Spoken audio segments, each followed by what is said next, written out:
Hello. I have a little bit of a problem with the camera, which will probably be fixed by tomorrow, but at the moment you're going to be on voice only, which some of you might find more congenial anyway. So I'm going to be philosophising a bit about how most video channels work and how I see the reaction to my videos about Ukraine. And so before I start, I'm going to tell you about a horror story I once read. Unfortunately, I don't remember either the name of the story or the writer, and I can only tell you the beginning of it. But it illustrates something. I'll make a wild stab that it was probably Lovecraft, but I wouldn't stake my house on it. So, if you want to know any more about where that story came from, I'm afraid I can't help you. And I did try looking it up on the internet. I could say I didn't try a very thorough search, but I didn't find anything. So, well, that's where it is. If any of you know this story, tell me. But this is what I remember. The picture in my mind is of an Edwardian or late Victorian man who, after dinner every evening, would sit in his armchair and smoke a pipe. He obviously had a very settled, orderly and comfortable life. And he would sit facing the window of the room he was in. There wasn't any video entertainment in those days, remember. But the interesting thing is he wasn't so much looking at the street or the garden outside, but at his own reflection, or rather reflections, because his image was multiplied several times by the panes of glass which made up the leaded lights of the window. I don't remember how many leaded lights there were, but let's say 8.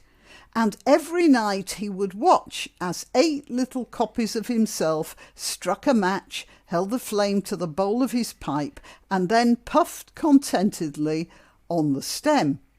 That is, until one day, as he was puffing at his pipe, he realised, to his horror, that reflection number 6 was smoking a cigarette. That's the premise of the story, but like most horror stories, it illustrates in very high magnification an aspect of the human condition. First, and probably most importantly, was the setup. The man was facing a window, but he wasn't looking through the glass at the garden or the street, as I said. He was looking at 8 little copies of himself and enjoying the view. And the terror he felt when he noticed the discrepancy in one of the glass panes was, I suppose, the human fear that something you regard as a reflection of yourself, and which therefore should be completely within your control, turns out not to be a reflection of yourself after all, and not all that much under your control. The cigarette smoker is still in the chair, so he still looks like his original, but obviously he has a different taste in after-dinner nicotine delivery. The pipe smoker reacted to this with panic. Well, it's a horror story after all, isn't it?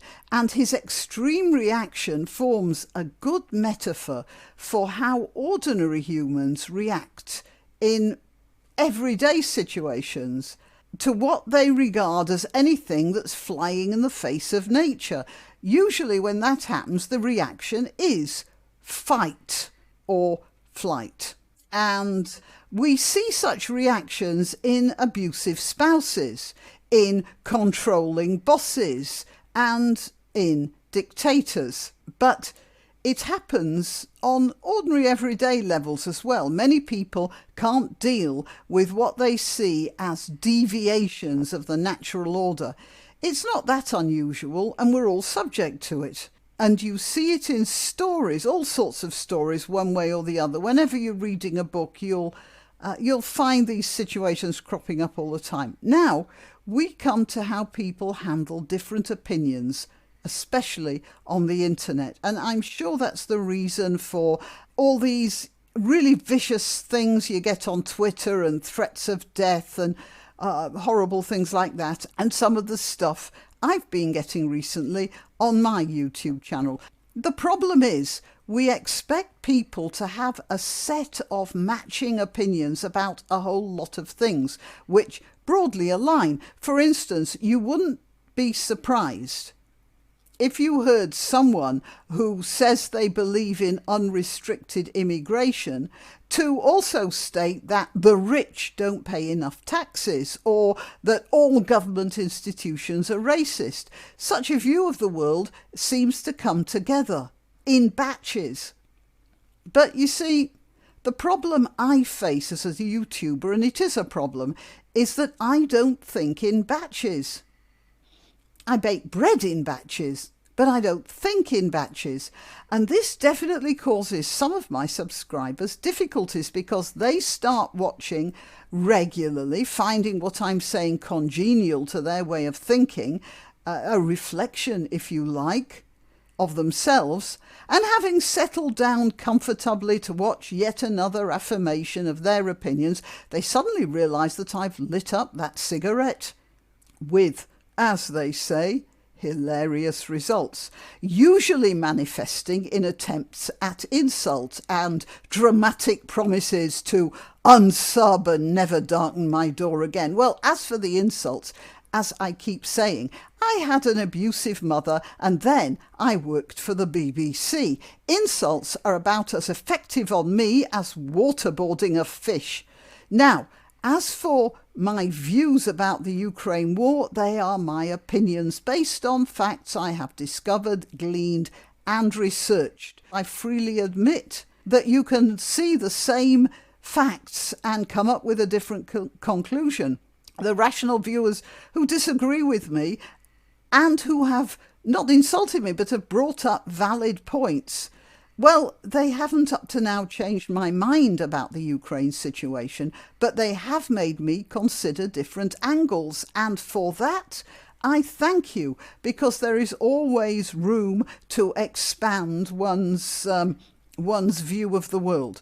Right, well, that's me, and that's that horror story, and I hope that's brought something to you as well. I am the currently invisible Graniopteryx. I'm to be found on YouTube, Rumble, BitChute and Minds. I let you know when I've uploaded a video on Twitter, Gab and Parler, where I am at Graniopteryx. And, perhaps with any luck, I'll see you next time.